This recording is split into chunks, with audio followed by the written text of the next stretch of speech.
On that storm is Johnny Rollins and News Chopper 9. Johnny, let me throw it up to you and see what's going on with that cell, which is farther to the southwest. Johnny? Okay, Brian, I'm not sure you can hear me. Okay, there you go. We have a tornado touching down here. We believe it's going to be close to Burlington. It's hard for us to tell exactly how far away we are. This is the tail end of that storm that came up from Emporia, the second touchdown we have seen here. This could be as close as Westphalia, but it looks like Burlington's going to be a pretty good guess. Burlington and then north of there would be Sharp. It looks like it's headed perhaps for Sharp. Now, the tornado is somewhat rain-wrapped. We're still making our way around the far south side of it.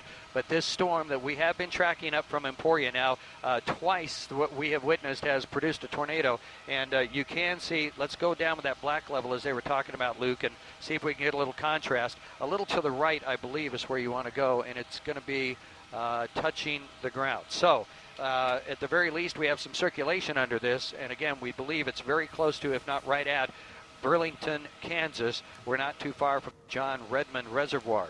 It is rain wrapped now. We're going to make a turn to the west, which is we're about 3 or 4 miles, well, probably closer to 5 or 6 miles to the east of where this tornado just touched down. So we're turning right along here just, and I'm going to see if I can get a little bit better idea of some towns that we're close to.